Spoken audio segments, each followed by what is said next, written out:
Queridos irmãos, que a graça e a paz do Senhor Jesus estejam sobre todos vocês.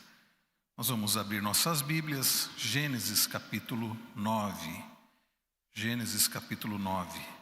Nós estamos quase encerrando esta série. Nossa proposta para este ano é exposição da primeira parte de Gênesis, que vai dos capítulos 1 a 11. Então estamos quase terminando. No próximo ano, se Deus permitir, nós vamos lidar com os capítulos 12 a 36 e depois a terceira parte de 37 até os 50. Então estamos quase finalizando a primeira parte. Gênesis 9, nós vamos ler, queridos, a partir do verso 18. Pastor Mariotto fez a pregação até o verso 17, domingo passado. Nós aprendemos sobre a aliança do Senhor.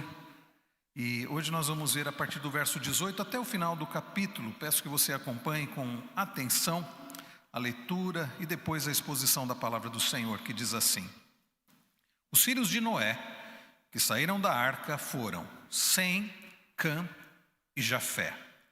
Cã é o pai de Canaã.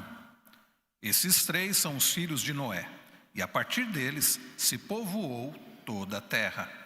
Sendo Noé agricultor, passou a plantar uma vinha. Bebendo do vinho, embriagou-se e ficou nu dentro de sua tenda. Cã, pai de Canaã, vendo a nudez do pai, foi contar isso aos seus dois irmãos que estavam do lado de fora. Então Sem e Jafé pegaram uma capa, puseram-na sobre os seus próprios ombros e, andando de costas e com os rostos desviados, cobriram a nudez do pai, sem que a vissem. Quando Noé despertou do seu vinho, soube o que o filho mais moço havia feito. Então disse: Maldito seja Canaã, seja servo dos servos para os seus irmãos. E continuou: Bendito seja o Senhor Deus de Sem, e Canaã lhe seja servo. Que Deus engrandeça Jafé, e que ele habite nas tendas de Sem, e Canaã lhe seja servo. Noé, depois do dilúvio, viveu ainda 350 anos. Todos os dias de Noé foram 950 anos e morreu. Até aqui a palavra do Senhor. Vamos mais uma vez orar. Pai bendito, nós agradecemos por podermos prestar esse culto a Ti. Agradecemos por podermos exaltar, louvar o Teu nome, entregar nossos dízimos e ofertas, podermos, ó Deus, dar graças ao Senhor. E agora, no momento em que a Tua palavra acabou de ser lida, nós pedimos que o Senhor nos abençoe. Nós agradecemos porque o Senhor permitiu que a Tua palavra fosse preservada para nós hoje, não por acaso, mas cremos que certamente o Senhor quer falar ao nosso coração. Por isso, ó Deus, não permita que nada nos atrapalhe de ouvir a Tua voz através da pregação da Tua palavra. Fala, Senhor, ao coração dos adultos, dos jovens e adolescentes que estão conosco. Fala também ao coração daqueles que nos acompanham pela transmissão, daqueles que assistirão essa mensagem num outro momento. E mais uma vez pedimos, fala ao coração das crianças que já saíram. Que todos nós sejamos edificados pela Tua palavra, para a Tua glória e para o nosso bem. No nome do nosso Redentor, nosso Salvador Jesus, é que oramos gratos. Amém. Hoje, Dia dos Pais. Eu não sei como foi o seu dia. Certamente a maioria deve ter tido um almoço especial, muito gostoso, né? Dia dos Pais. É um dia difícil para aqueles que já não têm mais os seus pais, como o meu caso. Mas é um dia, por exemplo, que eu procuro pensar nas bênçãos que Deus me deu enquanto eu tive o meu pai. Então, ao invés de ficar murmurando, reclamando ou simplesmente entristecido, eu procuro dar graças ao Senhor pela bênção que eu tive, nos anos que Deus me deu, convívio com meu pai. É um dia também em que os pais, por exemplo, acabam por refletir acerca das suas atitudes como pais. Eu acho até curioso algumas homenagens que são feitas, homenagens que eu costumo dizer que são mais humilhação do que homenagem, porque aquele tipo de homenagem começa a se dizer sobre o papel do pai. O pai tem que fazer isso, o pai realmente cristão é assim, e os pais vão como que encolhendo, né? Porque na verdade nós, como pais, não somos perfeitos. É um dia também que os filhos passam a homenagear os pais e também podem e devem refletir acerca de como têm agido como filhos. É um dia que os pais, por exemplo, dizem para os filhos: o melhor presente é a sua obediência, é você ser um filho honrado, obediente. É um dia que envolve tudo isso. E certamente os pais, neste dia, pensaram sobre suas próprias atitudes. Os filhos devem ter pensado sobre suas próprias atitudes. E certamente, ao final de toda essa avaliação, nós reconhecemos que nós temos falhado. Pais têm falhado, filhos têm falhado. Pais têm falhado, por vezes, não dar o melhor exemplo, por não educarem os filhos de forma como deveriam todo o tempo. Filhos têm falhado em não sempre honrar e obedecer os pais, têm quebrado o 5º mandamento. E quando nós olhamos para esse texto que nós acabamos de ler, um texto que fala de um pai e dos seus 3 filhos, nós vemos sobre um pai que também falhou, um pai que não foi um pai perfeito, um pai que agiu de forma tão tola, exagerando no vinho, se colocando numa situação tão terrível.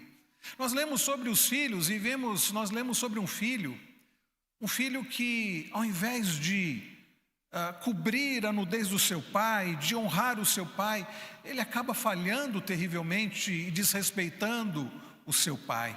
Nós lemos sobre uma família que não foi uma família perfeita, pais e filhos que foram imperfeitos. Mas em tudo isso, nessa história, nós veremos também sobre um Deus, um Pai perfeito. E como Deus, meus irmãos, está envolvido em tudo isso e lida com tudo isso, e como isso pode trazer tantas lições para nós e esperança para nós, que somos pais e filhos imperfeitos. E nesta noite, queridos, nós vamos aprender acerca de quem é o Deus de Noé, o Deus dos filhos de Noé, quem e como age esse Deus. E nós vamos aprender, queridos, quem nós somos, como seres humanos têm sido ao longo de geração em geração, e vamos aprender acerca do Pai perfeito e como nele nós podemos ter verdadeiro descanso.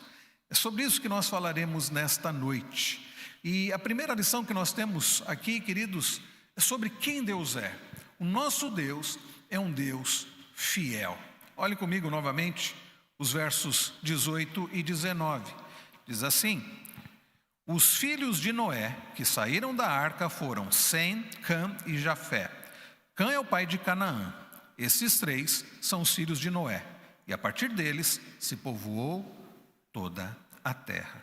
Queridos irmãos, nós temos olhado para o livro de Gênesis e quantas lições, quantas histórias interessantes.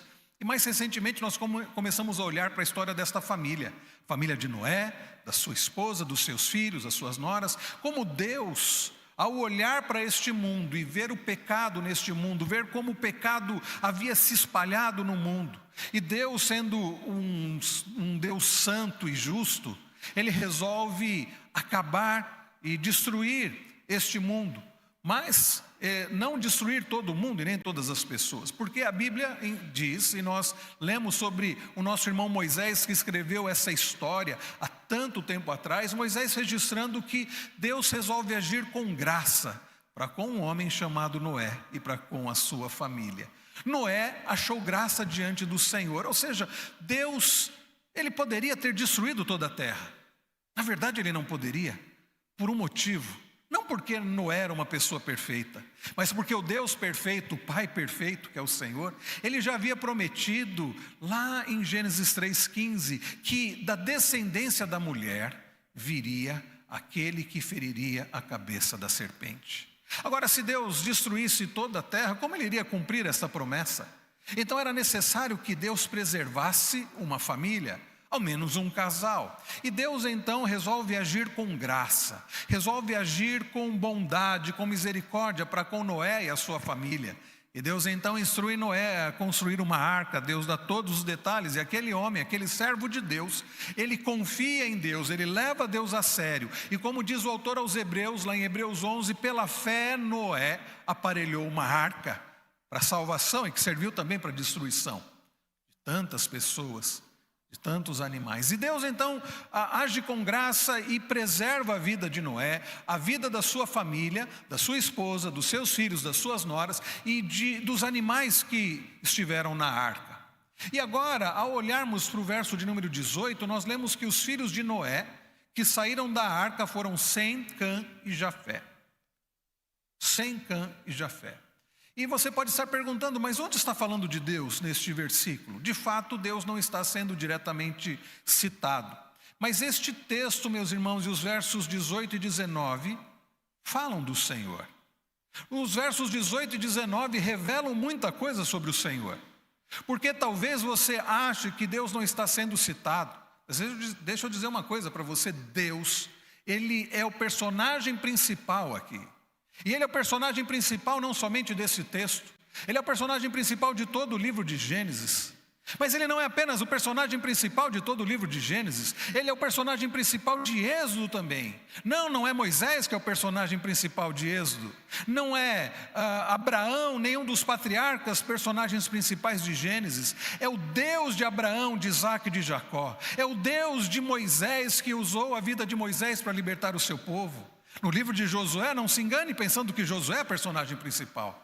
É o Deus de Josué que esteve com Josué o tempo inteiro para que ele pudesse ter coragem, e foi Deus quem fez o seu povo entrar na terra prometida. E assim, meus irmãos, em todos os livros históricos e poéticos e proféticos, Deus é o personagem principal. É Deus guiando o seu povo, Deus corrigindo o seu povo, Deus restaurando o seu povo, Deus abençoando o povo, Deus salvando um povo. E no Novo Testamento não é diferente. Deus é o principal em todos os livros do Novo Testamento. Em toda a Bíblia, Deus é o principal. E quando você olha aqui para os versos 18 e 19, você pode ver que o texto está falando de Noé e dos filhos de Noé que saíram da arca.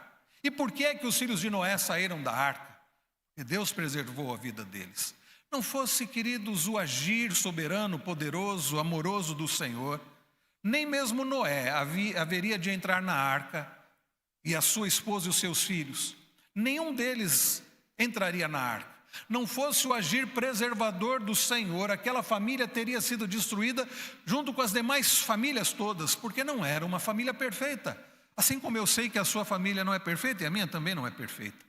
Mas porque Deus é gracioso e porque Deus é fiel, e Deus não está sendo fiel a Noé, Deus está sendo fiel a Ele mesmo. Deus está sendo fiel ao seu próprio caráter, à sua palavra, às suas promessas. Ele haveria de enviar o descendente da mulher que viria ferir a serpente, como de fato aconteceu, porque Jesus veio. Então Deus, em sua fidelidade e misericórdia, faz com que aquela família adentrasse na arca. Deus preserva aquela família por mais de um ano dentro daquela arca. E enquanto Deus executa o seu juízo em toda a terra, Deus preserva aquela família. Não foi um período fácil, nós já falamos sobre isso, certamente não foi, mas Deus preservou aquela família. E agora nós lemos sobre os filhos de Noé que saíram da arca. E nós podemos dizer, queridos, que isso é prova do cuidado, da misericórdia, do amor, da bondade.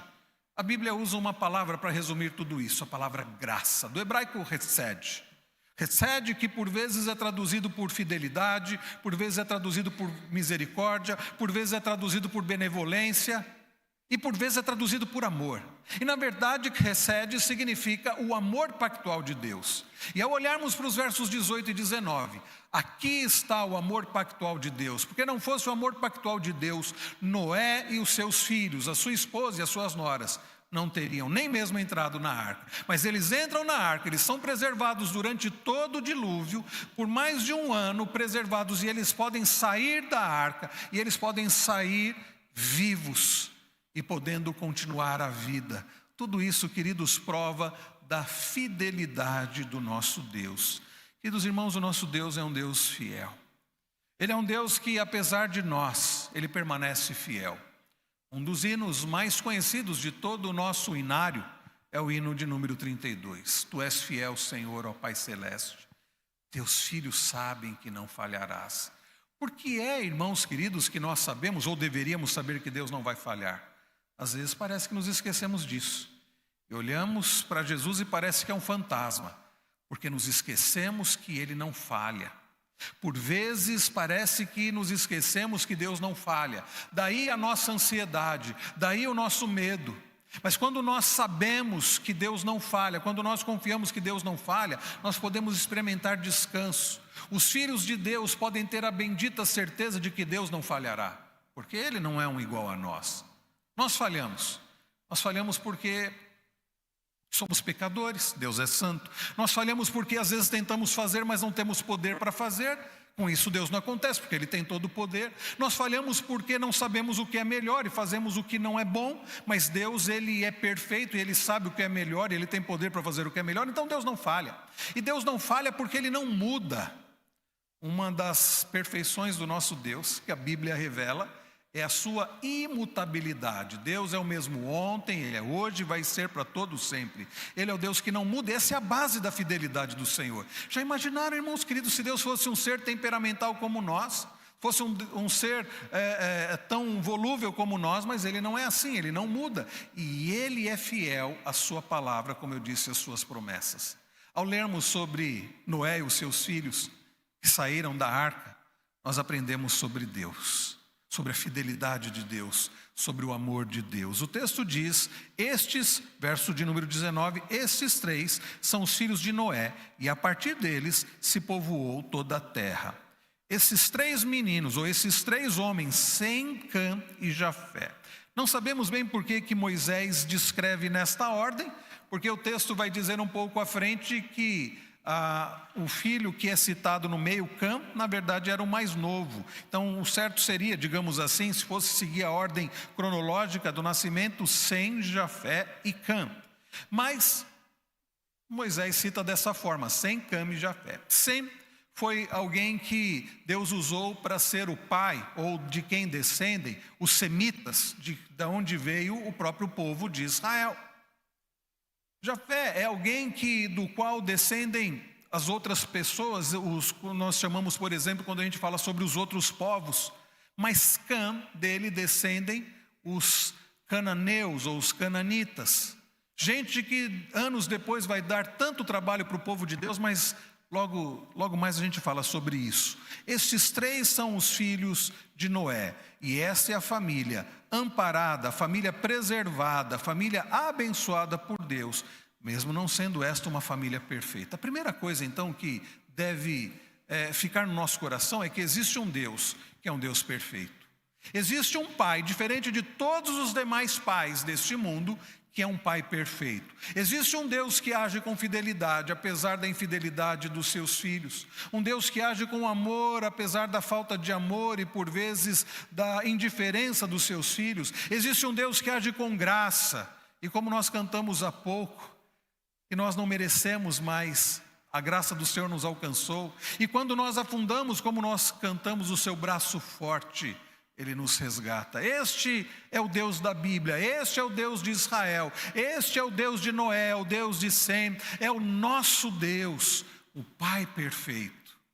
Mas esta história, ou este texto que nós acabamos de ler, não revela apenas coisas sobre Deus, não revela apenas quem é Deus, revela também quem nós somos, quem os seres humanos são.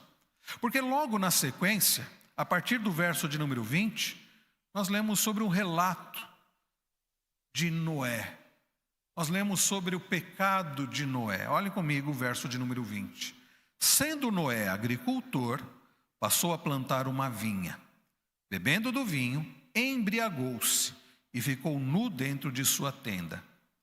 Cã, pai de Canaã, vendo a nudez do pai, foi contar isso aos seus 2 irmãos que estavam do lado de fora.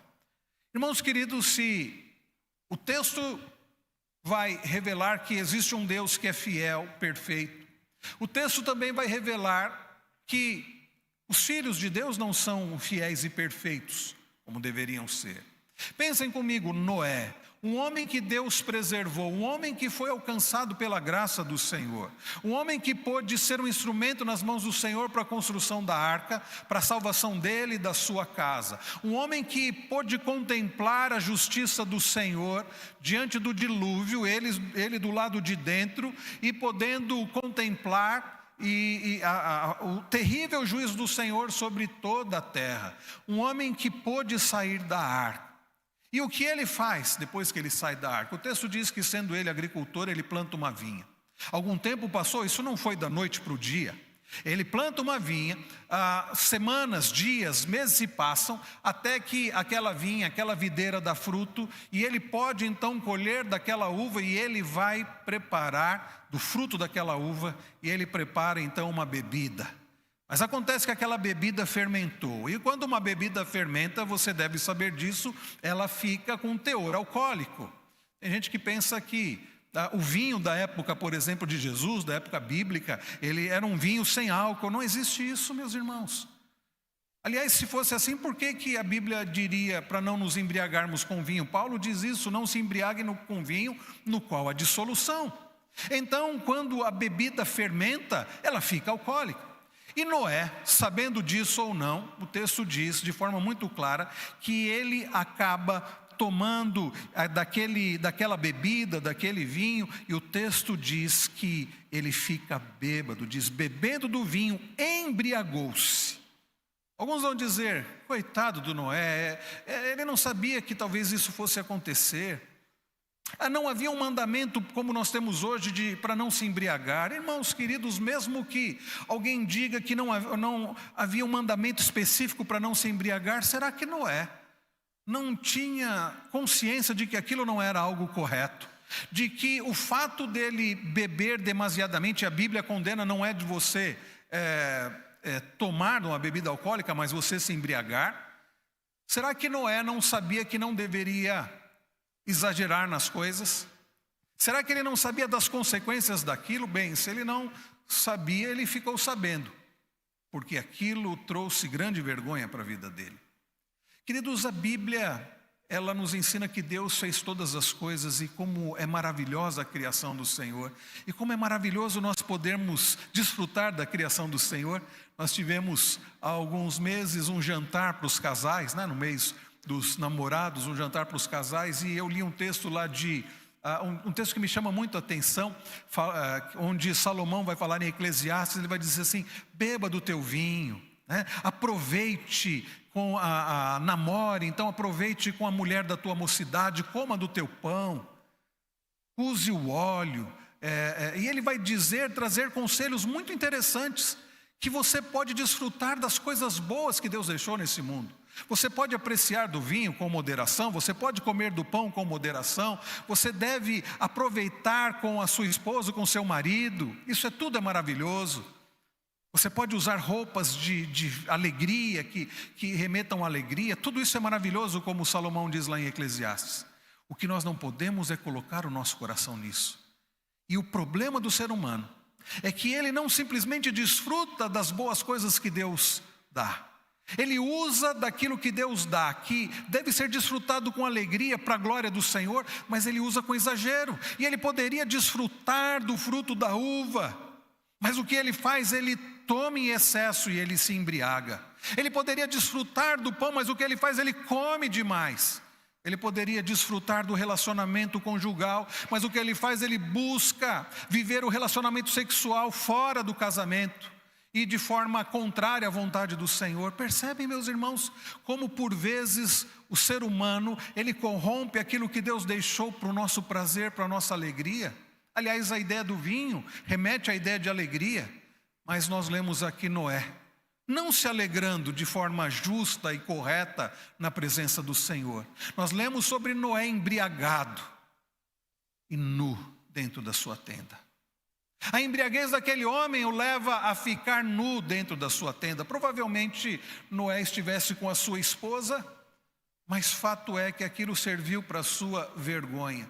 E quantas vezes, queridos, nós pais, e agora eu quero me dirigir aos pais, nesse que é o dia dos pais, mas não para nossa humilhação, mas para nossa edificação, quantas vezes nossas atitudes servem para vergonha nossa, inclusive diante da família, e como isso prejudica a família. Quantas vezes nós temos agido como Noé? Não estou dizendo que você fica se embriagando, mas quantas vezes nós agimos de forma tola? Quantas vezes, ao invés de nós fazermos uso diligente de coisas boas que Deus deixou para nós, como vinho, como a comida, como o trabalho, como o casamento, como o relacionamento, e agimos de forma tola, e isso nos traz vergonha, isso envergonha a nossa família, isso pode prejudicar a nossa casa. E Noé, aquele que Deus havia usado, aquele com quem Deus fez um pacto, está agora, nós lemos sobre ele, embriagado, bêbado e nu numa tenda. Irmãos, que Deus nos ajude para que nós possamos, como pais, e não somente pais, os homens, mas as mães também, que possamos ser pais e mães que possam servir de instrumento para abençoar a nossa família, possamos agir com sabedoria e que Deus nos livre da nossa própria tolice. Porque, queridos, o ser humano, e esse texto mostra que mesmo Deus havendo agido com graça para com aquele homem chamado Noé, mesmo Deus havendo preservado a sua vida naquele dilúvio, ele sai, ele planta ali aquela videira e ele exagera daquele vinho e ele se coloca numa situação de vergonha, ele age de forma tola. Isso mostra, irmãos, que mesmo a graça de Deus nos alcançando, isso não nos isenta de cairmos na nossa própria tolice. E se Noé, que foi um homem de fé, como diz Hebreus 11, agiu de forma tola, o que dizer de nós? Não, eu estou isento de agir de forma tola. Não está. E por vezes nós agimos, e por vezes isso nos traz vergonha, e por vezes isso afeta a nossa casa. Nós aprendemos aqui, neste texto, não somente sobre a fidelidade de Deus, mas nós aprendemos sobre a tolice do ser humano, mesmo de um homem como Noé. A tolice de um pai, como por vezes acontece conosco. Mas esse texto, queridos, vai revelar também a tolice não apenas do pai, mas vai revelar a tolice tão grande, mais do que isso, o pecado de um dos seus filhos. Olhem comigo o verso seguinte, o verso de número 22. Cã, pai de Canaã, vendo a nudez do pai, foi contar isso aos seus 2 irmãos que estavam no lado de fora. Cã, o filho mais novo. O texto diz que ele vê a nudez do pai. E aqui, irmãos, eu preciso gastar um pouquinho de tempo para mencionar algumas possíveis interpretações. Algumas delas bem até seguidas ao longo da história. Mas eu vou dizer por que eu não concordo com essas interpretações. Uma das mais conhecidas, pelo menos, é a interpretação de que a expressão que o filho viu a nudez do pai, na verdade, esse ver a nudez do pai, quando a gente pega essa expressão que é usada em Levíticos, essa expressão é usada para denotar pecado de cunho sexual. Ver a nudez de alguém significa defraudar alguém sexualmente. Daí porque essa expressão lá em Levíticos é utilizada para demonstrar ou para denotar um pecado sexual. Ao longo da história, tem-se acreditado que o que aquele filho fez foi defraudar o seu pai sexualmente. O pai estava lá bêbado, estava lá sem roupa, e o filho então defrauda o seu pai, acaba como defraudando o pai sexualmente. Essa interpretação, meus irmãos, eu creio que não é a melhor, até porque o texto vai dizer logo em seguida que os irmãos de Cã, eles pegam uma capa, eles colocam sobre os ombros e eles andam de costas para não ver a nudez do pai. Então, a interpretação mais natural, queridos, é que aquele homem, o que ele fez foi desrespeitar o pai, vendo a nudez do pai e não cobrindo o pai, ainda indo contar para os seus irmãos. Há uma outra interpretação que diz que, na verdade, ele defraudou foi a mãe. Há uma outra interpretação que diz que foi o filho de Cã, porque é citado a maldição em Canaã, que foi o filho de Cã quem acabou abusando do próprio avô. Mas dentre todas essas interpretações eu vou parar por aqui, porque há outras interpretações, algumas até de cunho racista, e não é o nosso propósito, porque o que nos interessa é de fato o que provavelmente aconteceu. O que provavelmente aconteceu, irmãos, é que aquele filho, ele, ao se deparar com seu pai embriagado, ali, como que desmaiado e nu, ao invés dele cobrir a nudez do seu pai e agir com honra e respeito, ele sai dali e vai contar para os irmãos. Alguns até imaginam que aquele filho agiu ainda com zombaria. O texto Moisés não diz isso, não deixa claro isso, mas que é possível até que tenha havido zombaria. Vamos lá, vejam lá o papai como ele está. dando risada. Não sabemos se foi assim, mas de qualquer forma, ele vai lá contar para os irmãos poderem também ver a cena terrível do pai embriagado e nu. E você pode pensar, mas será que foi um pecado tão grave? E só o fato da gente pensar isso mostra, meus irmãos, como ao longo da história a questão de respeitar pai e mãe tem caído em desuso. Porque não é uma coisa pequena o filho ver o pai embriagado e nu e chamar outros para ver. Isso é uma desonra profunda. E hoje em dia, filhos têm desonrado os pais. Há brincadeiras que dizem apenas uma brincadeirinha, mas é a quebra do 5º mandamento: honra pai e mãe. Cã desonrou o seu pai. A atitude que ele deveria ter era de, ao invés de ficar olhando para a nudez do seu pai, era simplesmente fazer como seus irmãos fizeram, cobrir a nudez do seu pai. E isso me chama atenção, irmãos, porque Cã foi preservado, teve a sua vida preservada pelo Senhor. Cã esteve dentro daquela arca durante todo aquele tempo e teve a sua vida preservada, e como nós lemos nos versos anteriores, ele saiu daquela arca, juntamente com seu pai, a sua mãe, os seus irmãos. Aquele homem pôde experimentar da graça do Senhor, aquele homem pôde experimentar da bondade do Senhor, aquele homem pôde experimentar da graça do Senhor, mas ele reage diante de tudo isso desonrando o próprio pai. E sabe, queridos, ele não desonra apenas o seu pai Noé, mas ele desonra o próprio Deus. Quando ele vê a nudez do seu pai, ao invés dele agir com graça, ao invés dele agir com respeito, ao invés dele agir com misericórdia, ele age de forma desrespeitosa. E com isso ele está desrespeitando o próprio Deus. Irmãos queridos, quantas vezes como filhos, é assim que nós agimos. Dia dos pais, e às vezes a gente diz assim: gostaria de dar um presente tão bom para o meu pai, pena que não tenho dinheiro. E o que você deveria dar na verdade, que você poderia dar com a graça de Deus, é honra, é respeito. E para aqueles que ainda moram com os pais, obediência. Honrar pai e mãe nunca prescreve, ou só prescreve quando o pai e a mãe morrem. Mas nós vivemos uma sociedade onde honrar pai e mãe é algo que serve até de motivo de zombaria. Olha aquele lá, ele ainda honra pai e mãe. Mesmo dentro da igreja, nós temos visto com tristeza filhos que não têm honrado e respeitado e obedecido aos pais. Eu penso que nós pais também falhamos nisso, porque nós não temos mais ensinado, muitos pais não têm ensinado mais os filhos a honrar pai e mãe. E filhos não aprendem mais honrar pai e mãe, e não aprendem mais respeitar professor, e não aprendem mais respeitar autoridades. É por isso que nós vivemos uma sociedade onde as autoridades são desrespeitadas.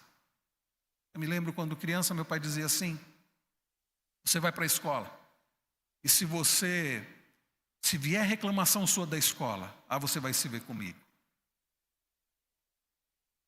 Anos depois eu me lembro dando aula, uma mãe chegando revoltada: por que meu filho, por que vocês não passaram meu filho? Por que brigando com os professores lá por causa do filho. Então hoje, os filhos desrespeitam as autoridades, e os pais depois vão reclamar com as autoridades, porque não ensinam nem respeitá-los, e não ensinam a respeitar as outras autoridades. Eu fico pensando, o filho que não aprende a respeitar pai e mãe, vai respeitar professor, vai respeitar a polícia, vai respeitar os oficiais da igreja? Nós, queridos, aprendemos aqui nesse texto que nem mesmo o juízo do Senhor sobre a terra foi capaz de fazer com que Cã tivesse temor a Deus, porque se ele tivesse o mínimo de temor a Deus, ele não faria o que ele fez com o pai. Ele não sairia para chamar os filhos para ver a vergonha do pai. Ele teria feito como seus irmãos sem Jafé, ele teria coberto o seu pai. Irmãos queridos, este texto revela que aquele dilúvio que destruiu, que lavou aquela terra, não foi capaz de lavar o coração daquela família. Aquele dilúvio não foi capaz de destruir a semente da serpente, a linhagem da serpente. Trouxe morte, trouxe juízo, é verdade. Mas aquela família continuava contaminada pelo pecado. Noé e seus filhos, mesmo a semente santa, ainda carregando o pecado. Ainda carregando o pecado. Nós aprendemos, queridos, que a família ainda precisa da graça do Senhor. A família ainda precisa da graça do Senhor. E aquele dilúvio não foi capaz, nem toda aquela água sobre a terra foi capaz de afogar o pecado daquela família. O texto continua e diz que os irmãos de Cã, eles agem de forma diferente, verso 23. Então, Sem e Jafé pegaram uma capa, puseram-na sobre os seus próprios ombros e, andando de costas e com os rostos desviados, cobriram a nudez do pai, sem que a vissem. Sem que a vissem. Percebam, meus irmãos, aqui mostra como deveria ter sido a atitude de Cã. Aqueles outros filhos ouvem do irmão: olha, papai está lá bêbado, está lá pelado. E eles não ousam olhar para a nudez do pai, porque eles vão agir com respeito e honra ao pai. Eles desviam o olhar e, com muito cuidado, eles vão até lá para cobrir o pai. Ah, irmãos, nós precisamos da graça do Senhor para sermos filhos assim. Filhos que honram pai e mãe, filhos que honram a Deus. Não porque Deus tem algo de vergonhoso nele. Pelo contrário, Deus, ele é perfeito. Mas nós é que precisamos agir com honra, com respeito sempre, com temor, temer a Deus. E nós demonstramos o nosso temor a Deus honrando e respeitando pais. E nós respeitando e nós demonstramos o nosso respeito também aos pais quando nós temos uma vida de temor ao nosso Deus. E a família precisa da graça do Senhor. E nós vamos olhar na sequência do texto e aprender uma terceira lição. Porque se nesse texto nós aprendemos sobre a fidelidade de Deus, e nós aprendemos sobre a infidelidade do ser humano, que continua pecando mesmo após o dilúvio, e continua sendo hoje, nós aprendemos sobre as consequências do pecado. Olhem comigo, a partir do verso de número seguinte, verso de número 24.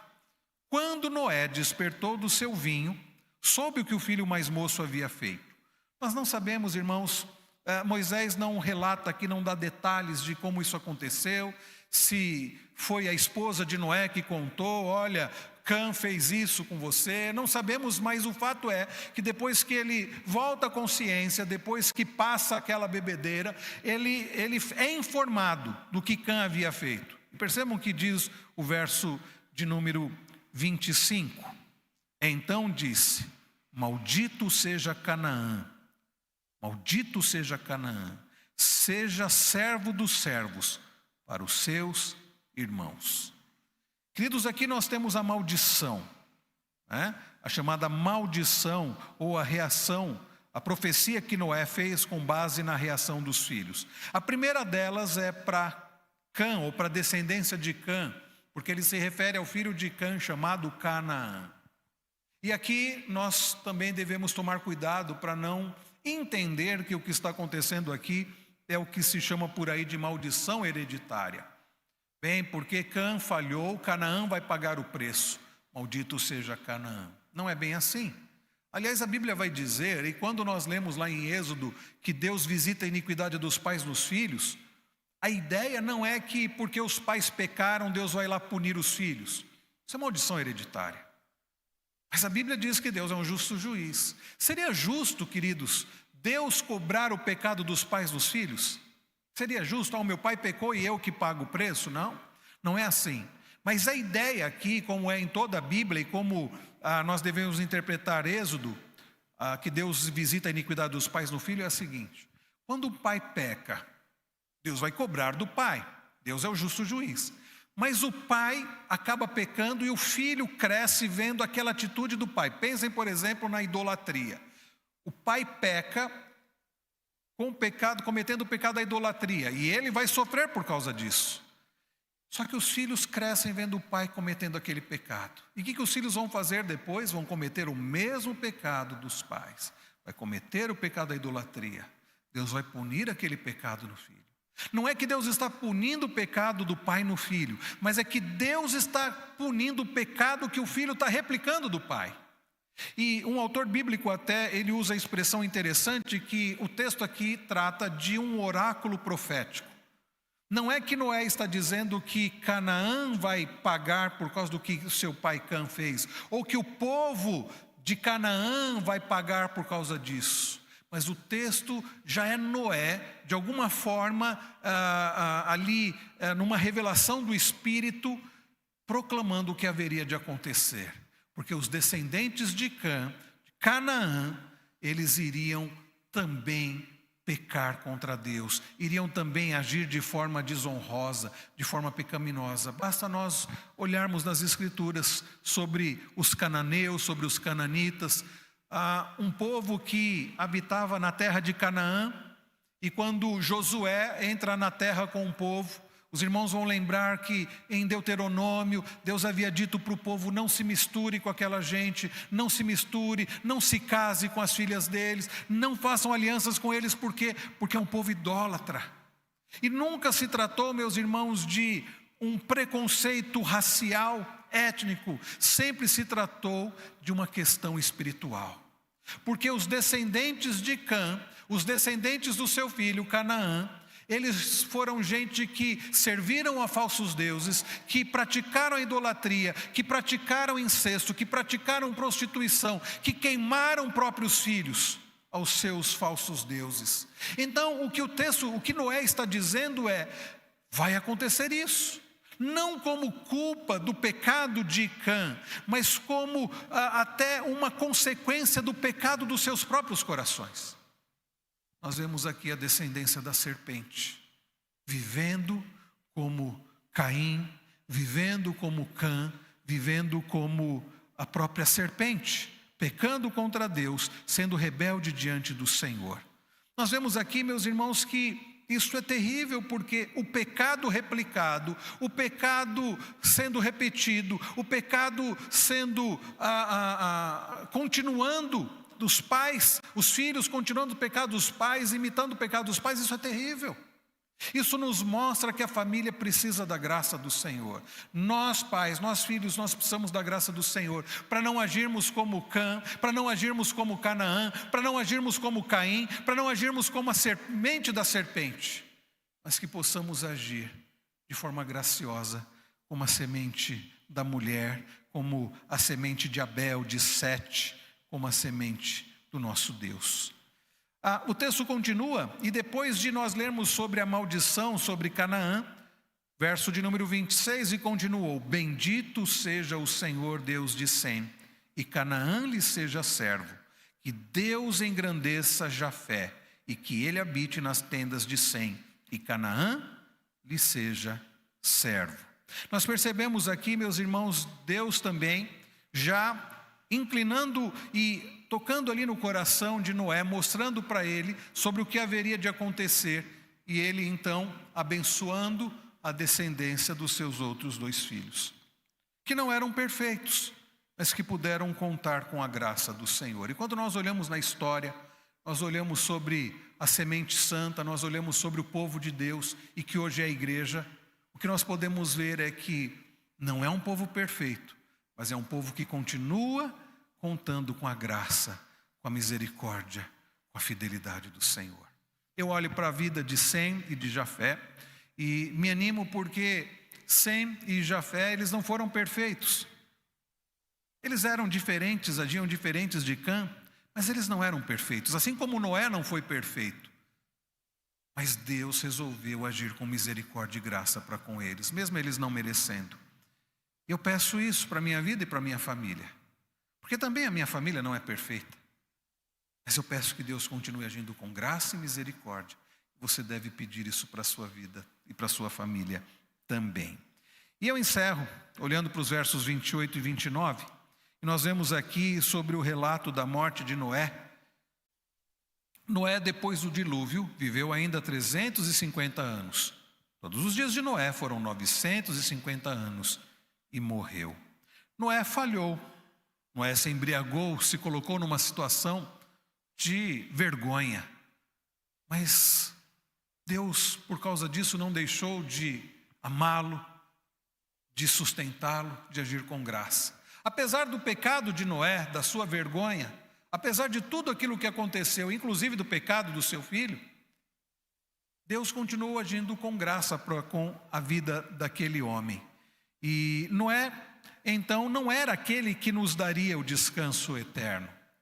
E chama atenção porque quando nós voltamos para Gênesis 5, nós lemos o pai de Noé, Lameque, dando o nome para ele de Noé, e lá no verso 29 dizendo que ele daria conforto, consolo, ou numa outra tradução, descanso para o povo de Deus.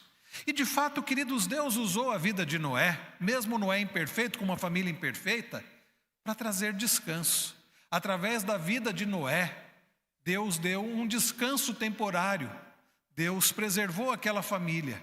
E durante aqueles anos, o povo pôde ter descanso. Mas Noé morreu. O texto diz que ele viveu bastante tempo. A gente lê esses 950 anos e morreu. Mas ele poderia ter vivido 10 mil anos. O que seria isso? Ele ainda morreria. E Noé foi alguém que foi um instrumento nas mãos de Deus, um pai imperfeito, é verdade, mas que apontava para alguém muito superior a ele. Alguém que viria anos depois dele, da descendência dele. Aliás, todos nós somos da descendência de Noé. Eu não sei se você é da descendência de Cã, de Sem ou de Jafé. Mas uma coisa é certa, que todos nós somos da descendência de Noé. E Noé, que foi alguém imperfeito e não pôde dar o descanso perfeito, apontava para alguém muito superior a ele, que é Cristo. Cristo é aquele que nos dá o verdadeiro e completo descanso. É aquele que, através dele, nós podemos ter o descanso de todos os nossos pecados e a certeza da vida eterna. Nesta noite, queridos, nós lemos sobre essa família, uma família imperfeita. Uma família de um pai que falhou, que foi tolo, que envergonhou a si mesmo e a sua família. Nós lemos a respeito de um filho que agiu de forma tão desonrosa para com seu pai. E de filhos imperfeitos, mas que agiram de forma honrada e honrosa para com o pai. E toda essa história nos aponta para alguém que, diferente de Noé, é um pai perfeito. Um pai perfeito que, através da sua graça, por causa da sua graça e do seu amor, fez algo muito superior ao que os filhos de Noé fizeram. Porque Sem e Jafé, eles cobrem a nudez do próprio pai. Mas Deus, em sua graça e amor, Ele cobre a nossa nudez, a nossa culpa, o nosso pecado, ao enviar o seu amado Filho Jesus. Nós lemos sobre filhos imperfeitos, porque nem mesmo Sem e Jafé foram perfeitos. E nós lemos sobre o terrível Cã. E isso, meus irmãos, nos faz lembrar sobre um filho diferente deles, que é o filho perfeito, que é Jesus. O filho perfeito, que é Jesus, que é através do qual, pelo seu sangue, nós temos o perdão de todo o nosso pecado. E o que me chama a atenção é que nós podemos dizer que Jesus tem um pouco de Cã também. Porque quando nós lemos na genealogia de Jesus, lá em Mateus 1, nós lemos sobre Raabe, a meretriz. Raabe, descendente de Cã. Nós lemos sobre Rute, a moabita. E nós lemos, queridos, sobre aquele que veio a este mundo, mesmo tendo aquela árvore genealógica tão comprometida, mas santo e poderoso, em quem há esperança para nós e para a nossa família.